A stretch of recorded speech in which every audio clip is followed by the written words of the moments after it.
எதிர்க்கட்சியாக திமுக எடுக்கும் விஸ்வரூபத்தை எதிர்கொள்ளுமா இன்றைக்கு இருக்கக்கூடிய தாவேக அரசு?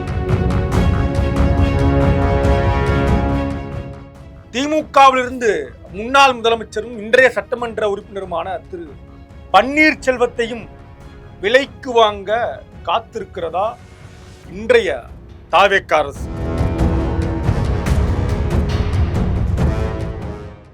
நடக்க இருக்கின்ற சட்டமன்ற கூட்டத்தொடரில் அடித்து ஆட தயாராகி கொண்டிருக்கிறார் திரு உதயநிதி ஸ்டாலின் தன்னுடைய சட்டமன்ற உறுப்பினர்களோடு. பார்க்கலாம் இந்த காணொளியில். ஆச்சி மசாலா எந்த சமையலும் ருசி தேடும் ரகசியம் 20 ரூபாய். தமிழ்நாட்டுல எல்லாமே சேஞ்ச் ஆயிடுச்சு. உங்க நகையையும் சேஞ்ச் பண்ணுங்க. உங்க பழைய நகைக்கு கிராமுக்கு 150 ரூபாய் கூடுதலா வாங்கி புது நகை எடுத்துக்கோங்க. அதே கம்மி சேதாரம் தான் உங்க லலிதால மட்டும்தான். தாவேக அரசு இந்த பட்ஜெட் கூட்டத்தொடருக்குள்ள எப்படியாவது திமுகவை முடக்கிவிட வேண்டும் அப்படின்ற எண்ணத்துல வேலை செய்வது அப்படின்றது பட்டவர்த்தனமாக அரசியல் ரீதியாகவே இவங்க என்ன வேலையை செய்யறாங்க அப்படின்றத புரிந்து கொள்ள முடியும். அடிப்படையில திமுக தரப்பு, குறிப்பா திரு உதயநிதி ஸ்டாலின் அவர்கள் இன்றைக்கு எதிர்க்கட்சி தலைவராக இருக்கிறார்.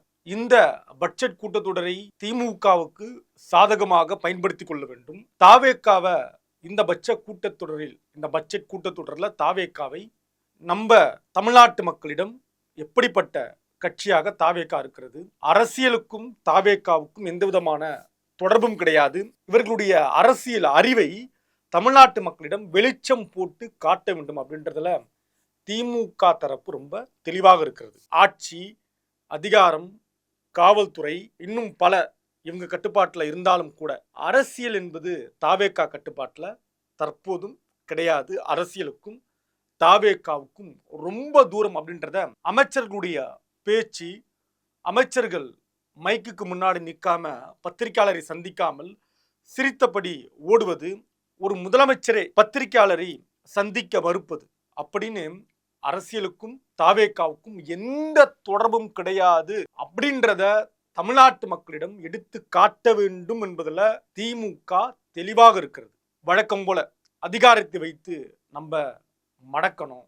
அப்ப செந்தில் பாலாஜி மட்டும் கிடையாது, அதை தொடர்ந்து முன்னாள் அமைச்சராக இருந்த திரு சேகர் பாபு, திரு சிவசங்கர், இன்னும் ஏவா வேலு, KN நேரு இப்படின்னு ஒரு பட்டியலை தயார் செய்து குறைந்தபட்சம் இவர்கள்ல ஒரு 2 பேர் 3 பேரையாவது அழுத்தம் கொடுத்து சிறைக்கு அனுப்பிவிட வேண்டும், கையெழுத்துக்கு அலக்கழிக்கணும் அப்படின்றதுல தாவேகா தரப்பு தெளிவாக இருக்கிறது. இந்த நெருக்கடியை நம்ம கொடுப்பதன் மூலமாக திமுகவால இந்த பட்ஜெட் கூட்டத்தொடர்ல சுலபமாக நேர்த்தியாக கலந்து கொள்ள முடியாது அப்படின்னு ஒரு முடிவு எடுத்திருக்கிறது. திமுகவுக்கு நம்ம ஒரு அழுத்தம் கொடுக்கலாம் அப்படின்னு பலரும் சொல்வது பிஜேபியுடைய ஆதரவோடு தாவேகா இதை செய்து கொண்டிருக்கிறது. திமுகவுக்கு அழுத்தம் கொடுக்கிற வேலையை பிஜேபி ஆதரவோடு செய்கிறது அப்படின்றதையும் சமூக வலைத்தளங்கள்ல பேசுவதை நம்மளால கவனிக்க முடிகிறது. இந்த நிலைப்பாட்டில் தாவேகா இருக்கிறது. திமுக ஒரு நிலைப்பாடு. மறுபுறம் ரவீந்திரநாத் பன்னீர்செல்வம் சட்டமன்ற உறுப்பினர், திமுகவுடைய சட்டமன்ற உறுப்பினர், முன்னாள் முதலமைச்சராக இருந்த திரு பன்னீர்செல்வத்துடைய மகன் தாவேகாவில் இணைவதற்கு தயார் நிலையில் இருக்கிறார்.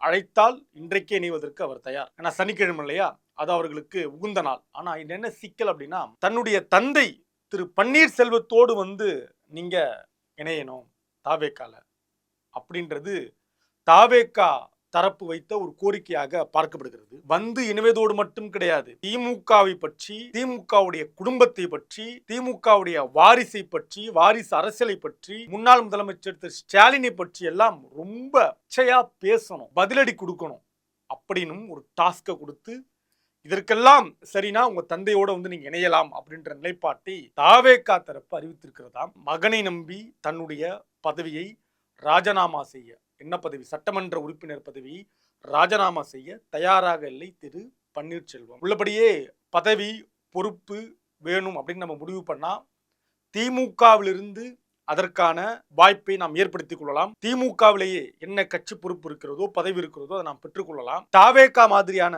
ஒரு கட்சிக்கு போய் நம்முடைய சீனியாரிட்டிய இழந்து நம்ம நிற்கணுமா அப்படின்றது அவருடைய நிலைப்பாடாக இருக்கிறது. இதையெல்லாம் தாண்டி இந்த அரசு போகிற போக்கு என்ற 3 மாத காலம் அரசியல் தெரியாமல், நிர்வாக திறன் இல்லாமல், படு மோசமாக இயங்கக்கூடிய இந்த அரசுக்கு நாம் துணையாக நிற்க வேண்டுமா? இந்த அரசு உள்ளபடியே முழுமையாக 5 ஆண்டு காலத்தை முழுமை செய்யுமா அப்படின்ற கேள்வி இன்றைக்கும் பலருடைய மனதில் இருக்கு. கட்சி மாறும்போது அவர்கள் நினைக்கக்கூடிய நிலைப்பாடு அதுதான். இருக்குமா, 5 ஆண்டு காலம் முழுமையாக நீடிக்குமா அப்படின்ற எண்ணமும் அவருடைய மனதில் இருப்பதாக பேசப்படுகிறது பரவலாக. இதையெல்லாம் வைத்து பார்க்கிற பொழுது இந்த சட்டமன்ற கூட்டத்தொடர்ல திமுகவை எதிர்கொள்ள தாவேகா திணறுகிறது, அச்சப்படுகிறது அப்படின்றத நம்ம புரிந்து கொள்ளலாம். திமுக எப்படிப்பட்ட எதிர்க்கட்சி அப்படின்றது கடந்த கால வரலாறு சொல்லும். இவர்கள் யாரையெல்லாம் எதிர்த்து அரசியல் செய்தார்கள், எதிர்க்கட்சியாக இவர்கள் பார்த்த களவேலை என்ன, எதிர்க்கட்சியாக இருக்கும் பொழுது திமுக எடுக்கக்கூடிய விஸ்வரூபம் என்ன அப்படின்றத இன்றைக்கு இருக்கக்கூடிய தாவேகா அரசு பார்க்க வேண்டிய காலகட்டம் வந்திருக்கிறது. பார்க்கலாம் என்ன நடக்கிறது என்பதை பொறுத்திருந்து. கிங் செய்திகளை உங்களுக்கு தொடர்ந்து வழங்குவோர் அதிக மசாலா, அதிக சுவை ஆச்சி மசாலா. உங்களுடைய பழைய நகைகளை மாற்றி புதிய நகைகளுக்கு கிராமுக்கு கூடுதல் விலைபெற லலிதா ஜுவல்லரி. இணைந்திருங்கள் கிங் 360உடன். நன்றி, வணக்கம். ஆச்சி மசாலா. எந்த சமையலும் ருசி தேடும் ரகசியம் 20 ரூபாய். தமிழ்நாட்டுல எல்லாமே சேஞ்ச் ஆயிடுச்சு. உங்க நகையையும் சேஞ்ச் பண்ணுங்க. உங்க பழைய நகைக்கு கிராமுக்கு 150 ரூபாய் கூடுதலா வாங்கி புது நகை எடுத்துக்கோங்க. அதே கம்மி சேதாரம் தான் உங்க லலிதால மட்டும்தான்.